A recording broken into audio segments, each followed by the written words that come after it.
বছর ঘুরে দুর্গা এলে পুজোর শিল্প কথা বলে, বার্তা শোনায় নারী শক্তির। সেই কথাটাই বাইরে ঘরে নিজের কাজে বারে বারে শুনিয়ে যান অদিতি চক্রবর্তী।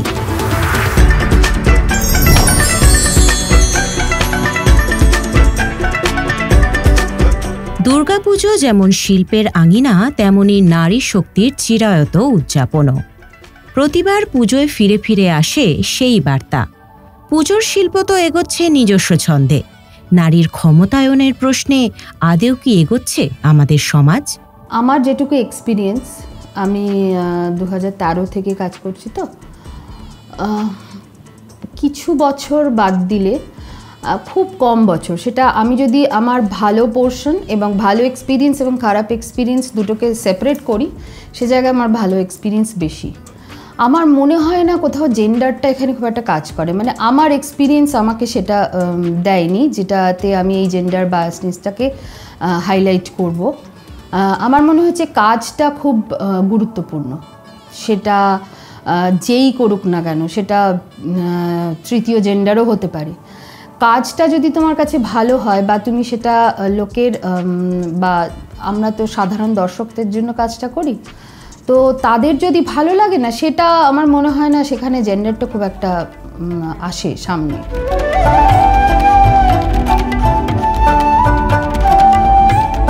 পুজো শিল্পের পুরুষ প্রধান ইন্ডাস্ট্রিতে মহিলা শিল্পী হিসেবে কাজ করছেন দাপিয়ে।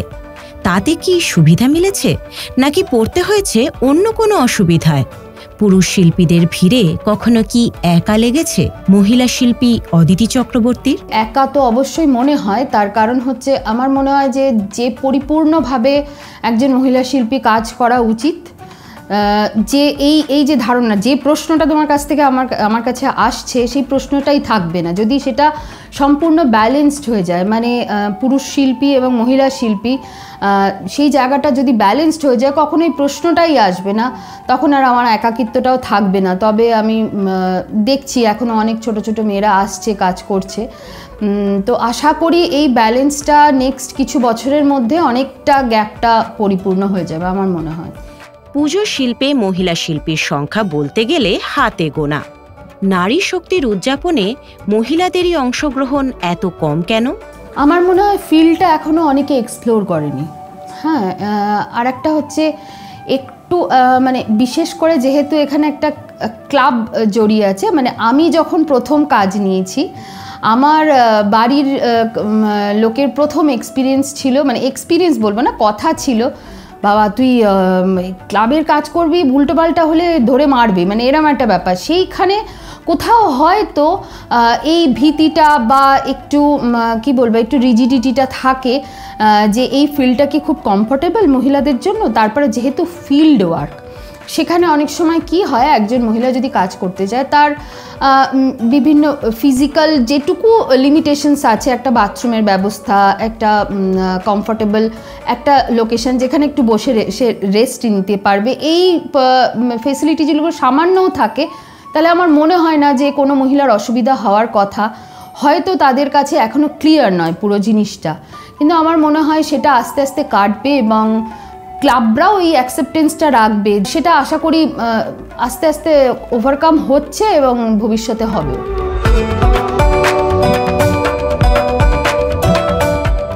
দর্শক হিসেবে পুজো দেখা আর নিজে তার অংশ হয়ে ওঠা সম্পূর্ণ ভিন্ন অভিজ্ঞতা। বাড়ি থেকে গঙ্গা পেরিয়ে তিলোত্তমায় পা রাখতেই কি বদলে গেল শিল্পীর জীবন? অ্যাকচুয়ালি আমি 2013 থেকে এখানে কাজ করছি, তার আগে 3 বছর আমি জগদ্ধাত্রী পুজোর কাজ করেছি।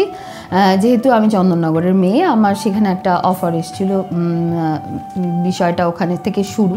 কিন্তু অবশ্যই নেশা ছিল হচ্ছে আমার ঠাকুর দেখা এবং মণ্ডপ দেখা। যখন থিম শুরু হলো, আমি যখন থিমের কালচার শুরু হয়েছে, সেই সময় আমি কিন্তু কলকাতায় ছিলাম না, আমি কিন্তু চন্দননগরে ছিলাম। তো সেখানে অনলি পেপার মিডিয়া ছিল আমার দেখার জন্য, কারণ তখন ডিজিটাল মিডিয়া এত স্ট্রং ছিল না।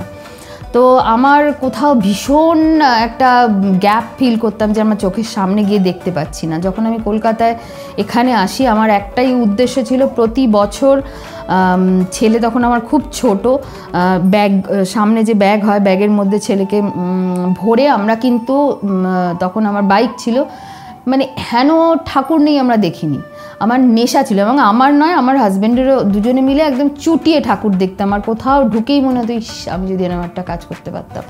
আমি জানি না, আমার কোনো ট্রেনিং নেই, আমার কোনো ব্যাকগ্রাউন্ড নেই, আমার কোনো আর্ট কলেজের ডিগ্রি নেই, বাট আমার নেশা ছিল এবং ইচ্ছে ছিল। আমি ছোটোবেলা থেকেই প্রচণ্ড মানে ক্রিয়েটিভ কাজ করতে ভালোবাসি। শুধু পেন্টিং ড্রয়িং তো ছিলই, কিন্তু আমি ক্রাফট ওয়ার্ক করতে খুব ভালোবাসতাম। তো সেটার সুযোগ মফস্বলে খুব কম, খুব কম, মানে সেটা সত্যি এখন জানি না, হয়তো আমি অতটা আপডেটেড নই, কিন্তু সেই সময় যে সুযোগগুলো কলকাতায় ছিল সেই সময় ওখানে ছিল না। আমার আফসোস ছিল যে আমি এই কাজগুলো করতে পারছি না। তো আমি যখন কলকাতায় আসি, আমি এসে পার্মানেন্টলি এখানে থাকতে শুরু করি, তখন আমার কাছে বিশাল একটা উইন্ডো খুলে যায়, এবং আমার সেই উইন্ডো আমাকে যা দেখিয়েছে আমি সেই পথেই চলেছি। এবং সেটা আমার মনে হয় মফস্বল থেকে যারা এসছে সবাই ঠিক এইভাবেই কাজ করতে শুরু করেছে। আমি ছাড়াও অনেকেই মফস্বল থেকে এসে এখানে কাজ করে। দুর্গা পুজোকে এই অ্যাঙ্গেলে, এই ক্রিয়েটিভ ওয়েতে রিপ্রেজেন্ট করা যায়, সেটার একটা অদ্ভুত নেশা আমাকে পেয়ে বসেছিল, সেই জন্যই এইভাবে এখানে আসা। মায়ের হাতেই মায়ের চক্ষুদান, অর্থাৎ দুর্গা ত্রিনয়ন আঁকেন অদিতি নিজেই। কিভাবে এই সফরের শুরুয়াত? আমি যাই পেন্টিং করতাম রিয়েলিস্টিক, তো রিয়েলিস্টিক ফর্মটা আমার প্রচণ্ড পছন্দ। কোথাও যখন প্রথম আমার আসে, যেটা হচ্ছে সন্তোষপুর লেকপল্লীতে 2015 সালে, আমি যখন কাজ করতে যাই, তো পরিমলদার ঠাকুর ছিল, পরিমলদা সব কমপ্লিট করে চলে গেছে। আমার কোথাও চোখ দেখে মনে হচ্ছে আমার ভাল লাগছে না, মানে আমার ব্যক্তিগত রূপে। তো আমি সোমনাথকে বললাম যে আমি কিন্তু চোখটা ঠিক করব। তো সোমনাথ তো প্রথমে, যেহেতু আমি নতুন, আমি তো তখন সেই ফিল্ডে কয়েক বছর কাজ করেছি, তো রীতিমতো আমি জেদাজেদি করে আমি চোখ পাল্টাই। তো সেই হচ্ছে আমার শুরু। তারপর থেকে আমি আর কাউকে মুখ বিশেষ করে কাউকে ছাড়িনি, এবং পুরো এখন তো মানে পুরো ড্রয়িং এবং কনসেপ্ট মানে আমি নিজের হাতে করতে আমি ভালোবাসি। ওটা আমার একটা অন্যরকম মানে কি বলবো, চাওয়া।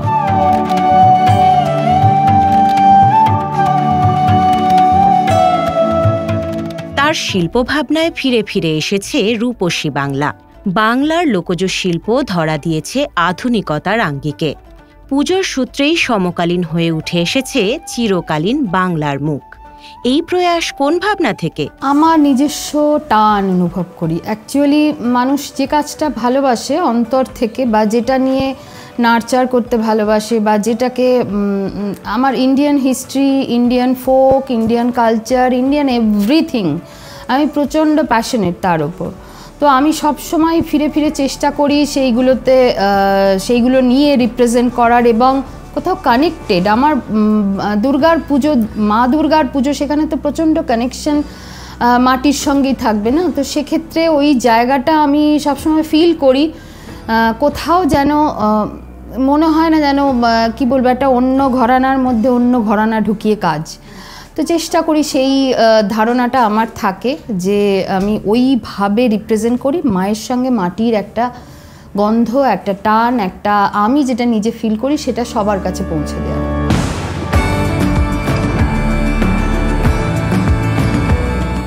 পুজোর শিল্পীর কাছে দর্শকের প্রত্যাশা অনেক, তবে যিনি নারী তাকে তো সংসারটাও সামলাতে হয়।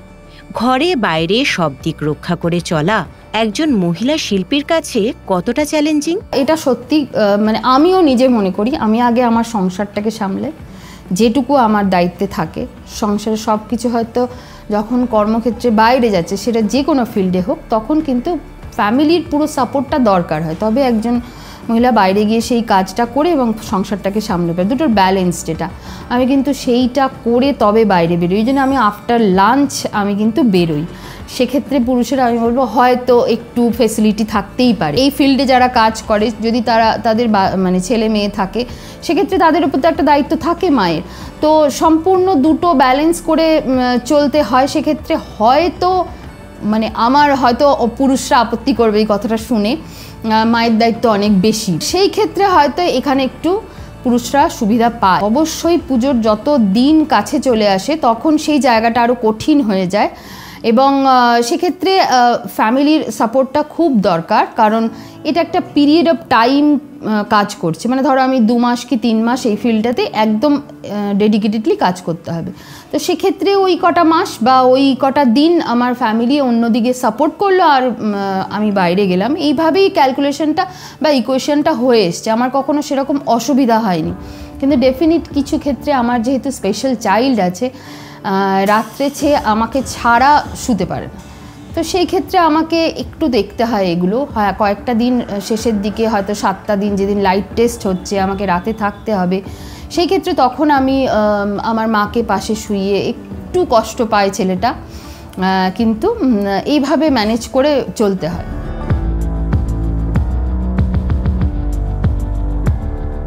অদিতির শিল্পভাবনা বারে বারে পেয়েছে পুরস্কারের স্বীকৃতি। যে কোনো পুরস্কার নিশ্চিতই তৃপ্তি বয়ে আনে। তবে কোন পুরস্কারের স্মৃতি নিজের মনের ঘরে আলাদা করে তুলে রেখেছেন শিল্পী? পুরস্কারটা তো একটা মাত্রা যোগ করে, সেটা কমার্শিয়ালি ভাবলে একটা বিশাল ইম্পর্ট্যান্ট একটা ব্যাপার। ইমোশনালি কিন্তু অনেকগুলো ফ্যাক্টর আমার কাছে আমার ছোট্ট ভাড়ারে মানে জমা হয়েছে। সেটা প্রথম বছরের আমি একটা ছোট্ট কথা বলবো। আমি যখন বরিশা তরুণ তীর্থের প্রথম কাজ করি, কাজটা ছিল একটা ফোক শিল্প নিয়ে। তো পুরোটা যখন হয়ে যাওয়ার পর যখন দর্শক ঢোকে, আমি তখন সামনের যে স্টেজ করা আছে সেখানে বসেছিলাম। একটা গ্রুপ আর কি ঢুকেছে, ঢুকে বেরোবার পর শিল্পী কোথায় বলে খুঁজে বেড়াচ্ছে। তো ক্লাবের একজন বলে এই যে ও শিল্পী, আমার হাত ধরে আমাকে একটাই কথা বলেছিল, চোখ দিয়ে জল বেরিয়ে গেল। তো সেই কথাটা আমি আজ পর্যন্ত ভুলবো না। মানে ওই ছোট্ট একটা কথা কিন্তু বুঝিয়ে দিয়ে গেল যে আমার কাজটা তাদের কাছে কতটা মন ছুঁয়ে গেছে। এটা অনেক বেশি প্রাপ্য। দুটো জায়গা সম্পূর্ণ আলাদা। একটা কমার্শিয়ালি ইম্প্যাক্ট দেয়, সেটা ক্লাবের জন্য জরুরি। পুরো মার্কেটের বিচার করলে বা পুরো একটা ইন্ডাস্ট্রি বিচার করলে হয়তো পুরস্কারটা একটা মাত্রা যোগ করে, কিন্তু সেক্ষেত্রে আর আমরা যারা আমার সিনিয়র তাদের কাজ দেখে মানে ইন্সপায়ার্ড হই, কিন্তু তাদের সঙ্গে যে চলতে পারছি, আমি যে এখানে কাজ করতে পেরেছি, এটা আমি নিজেকে ভীষণ লাকি মনে করি। এবং যেটুকু কাজ করতে পারছি সেটা যে 5 জনের পছন্দ হয়েছে এতদিনে পর্যন্ত, সেই বিষয়ে আমি নিজেকে ভীষণ লাকি করি। মা দুর্গার কৃপা এটা আমার কাছে। মাল্টিপ্লেক্স বনাম সিঙ্গল স্ক্রিনের দ্বন্দ্বে সংকটে পড়েছে সিনেমা শিল্প। পুজোর শিল্পও ভাগাভাগি হয়েছে বিগ বাজেট আর কম বাজেটে। বাংলার থিম পুজোয় কি ক্রমশ তীব্র হচ্ছে অসম লড়াই? সাবেকিয়ানার দিকে ফেরার পথে বহু পুজো? আমার তো মনে হয় কেউ কেউ ফিরে যাচ্ছে। ছোট্ট ছোট্ট টুকরো টুকরো ঘটনা শুনছি।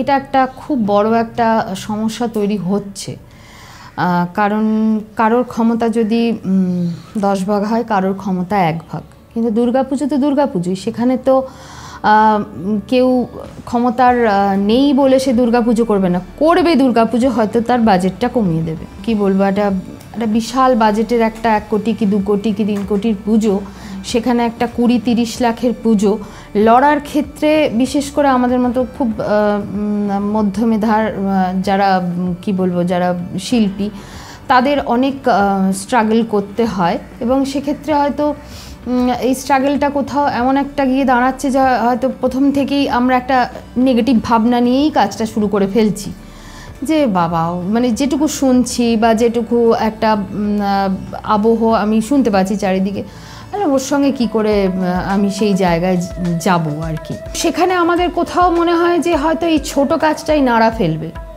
বা এই ছোট কম বাজেটের একটা সিম্পল কাজ সেটাই হয়তো ভাবাবে। তো সেই উদ্দীপনা, সেই প্যাশন নিয়েই আমরা এখনও কাজটা করে চলেছি। তবে আমার কোথাও মনে হয়েছে এটার একটা লিমিট তৈরি করা উচিত। ধরো একটা সার্টেন বাজেট অফ পুজোর একটা আলাদা বাজেট হওয়া উচিত, তাদের কম্পিটিশন আলাদা হওয়া উচিত এবং তাদের যারা লোয়ার বাজেটে তাদের কম্পিটিশন আলাদা হওয়া উচিত। সবার তাহলে না একটা খুব ডিজায়ার তৈরি হবে যে আমি এই বাজেটেও ঠিক আছে একটা ভালো করে পুজো করি। অসম লড়াইয়ের ক্ষেত্রে যেমন বিভিন্ন মানে আমরা যদি কোনো কম্পিটিশন ছোটোবেলা থেকে যখন দেখি তখন আমাদের এজ লিমিট করে দেওয়া হয় যে 5 থেকে 9 বছরের কি একটা মানে এরকম একটা এজ লিমিট করে দেওয়া। সেই জন্য বাজেটেরও একটা লিমিট রেখে যদি সেইটাকে ভেঙে দেওয়া যায় আমার মনে হয় কোথাও অনেক বেশি সবাই ভালোভাবে কাজটা করতে পারবে।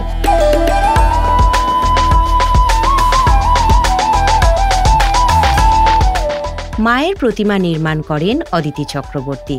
তার কাছে কি শিল্পই ঈশ্বর, নাকি আলাদা করে তিনি ঈশ্বরে বিশ্বাসী?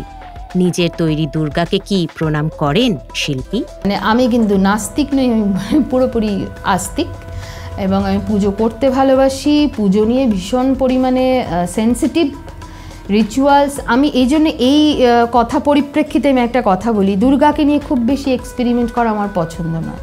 মা দুর্গাকে দেখতে এসে যদি মা দুর্গাকে না দেখে অন্য রকম কিছু রূপ দেখে, এখানে আমার নিজস্ব কোথাও ভালো লাগা তৈরি হয় না।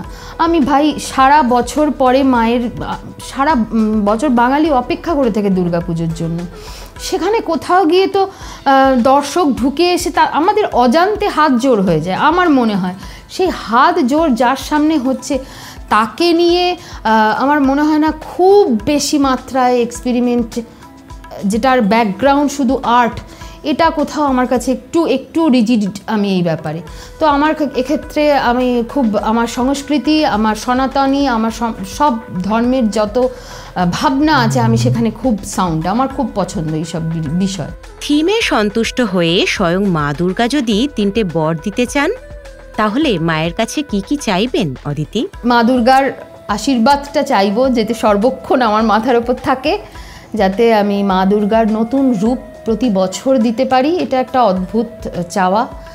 আর আমার সৃষ্টির যে ক্ষমতা, আমার ক্রিয়েটিভিটি, সেটার যেন কোনো কমতি না হয় আর আমাকে যেন সক্ষম রাখে যাতে আমি কাজটা করতে পারি। আগামীতে যে নারীরা পুজো শিল্পের পথে আসতে চান তাদের যদি আলো দেখাতে হয় কি পরামর্শ দেবেন? প্রথম কথা হচ্ছে নির্ভয়ে আসতে হবে। আরেকটা হচ্ছে যদি কেউ ক্রিয়েটিভ পারসন হয় তাদের ক্ষেত্রে আমার মনে হয় এই ফিল্ডটা এত ওপেন, এত ফ্লেক্সিবল, আরামসে কাজ করা যেতে পারে। অবশ্যই কারোর মানে আমি বলছি ধরো ক্রিয়েটিভিটি বা অ্যাস্থেটিক সেন্স কারোর ভালো, কারোর মাপজোপ খারাপ, তো তার সাপোর্টিভ কাউকে নিয়ে কাজ করো। কাজটা আলটিমেটলি কিন্তু টোটাল কমপ্লিট হওয়ার পর যে লুকসটা দাঁড়ায় সেটাতেই মানুষ সেইটাই গ্রহণ করে। ডিফিকাল্টিস মাঝখানে থাকে, স্তরগুলো আস্তে আস্তে পেরিয়ে যেতে হয়। কিন্তু আমার মনে হয় মেয়েরা যত আসবে, আমার মনে হয় মেয়েরা অনেক বেশি সেন্সিটিভ, তো আমার মনে হয় বেশি ভালো করে কাজ করতে পারবে। তো অবশ্যই মেয়েদের বলবো নির্ভয়ে চলে আসতে। একটা স্টেপ ফেললে আমি যতটা সাপোর্ট পেয়েছি, ক্লাব বলো বা যারা দুর্গাপুজোর রিলেটেড যত লোকজন তোমাদের মতো সবাই, তো তারা কোথাও তো প্রচুর হেল্প করে, মানে ভালো মন্দ সবই লোক আছে, হেল্প করার লোকও প্রচুর আছে, তোমায় ঠিক রাস্তা দেখিয়ে দেবে। অতএব নির্ভয়ে চলে আসো এই ফিল্ডে। যাদের কাজ দেখে অনুপ্রাণিত কিংবা পুজো শিল্পে পা দিয়ে যাদের নতুন করে আবিষ্কার করেছেন সেসব শিল্পীদের নিয়ে কি মূল্যায়ন অদিতির? সনাতন দিন্দা। আমার মনে হয় সনাতন দিন্দাকে না পরিমাপ আমার দেওয়ার মতো ক্ষমতা নেই। আমি ওনার পেইন্টিংয়ের ভক্ত, বহু ছোটোবেলা থেকে রিয়েলিস্টিক করি। আমি ওনাকে পিং করতাম, খুব করে বিরক্ত করতাম, দাদা এটা কীরকম হলো, একটু আধটু ছবি পাঠাতাম, কিন্তু উত্তর দিয়েছিল। মানুষটা ভীষণ ভালো ভেতর থেকে। ভবতোষ সুতার। মনে মনে আমার কাছে ভবদা হচ্ছে আইডল। আমার কাছে আমি তো ভগবান মনে করি, মানে আমার কাছে গুরুদেব। মানে যেহেতু মানে হয় না একজনের কাজ একজনে ভালোবাসে, উনি আমার মনের মতো কাজ করেন, মানে আমি যেরকম ভালোবাসি। শিবশঙ্কর দাস। ভীষণ ক্যালকুলেটিভ, মানে অঙ্ক ভীষণ ভালো, প্যারামিটার ভীষণ ভালো, যেগুলো আমার খুব পোর, সেইগুলো আমার মানে কোথাও শিখতে চাইলে আমি ওনার কাছ থেকে শিখতে যাব। যখন আমি অন্য কাজগুলো দেখি, লার্জার স্কেলে যে ভাবনা দেখবে কোনো একটা জিনিস খুব লাউড স্কেলে, একটা রাস্তা তুলে দিল ওপরে, এই যে ভাবনা, এইগুলো একদম অনবদ্য। সুশান্ত পাল। পুজোকে অন্যরকম করে ভাবার ক্ষমতা মনে হয় সুশান্ত দার আছে। মানে আমি তো মানে এখন যেরকমভাবে সুশান্ত দার যে মাপকাঠি, সে তোমার বাদামতলা আসার সঙ্গ বলো, পল্লীশ্রী বলো, ওই সব কাজগুলো দেখলে মনে হয় কিভাবে ভাবা যায়, যেটা মানে আমাদের মাথাতেই আসলো না। কিন্তু সুশান্ত দা ভেবে, তার এক্সিকিউশন, তার সাউন্ডস্কেপ, সাউন্ড, মানে সুশান্ত দার সাউন্ড মারাত্মক সেন্স। প্রদীপ দাস। ভাবনার সময় না কোনো মাপকাঠি রাখে না, এইটার একটা গাটস লাগে। খুব ঠান্ডা মাথার, কি বলবো, একটি ছেলে, আমার থেকে অনেক ছোট, খুব ম্যাচিওর কাজ করে, যেটা যতটুকু অল্প বয়সে আমি এর কারণ হচ্ছে তার ফিল্ড, নিজের ব্যাকগ্রাউন্ড, ভীষণ ঠান্ডা মাথায়, খুব এক্সিকিউটিভ হতে, মানে খুব সুন্দর কাজ করে। মানে একটা কাজও আমি মিস করি না দেখার জন্য।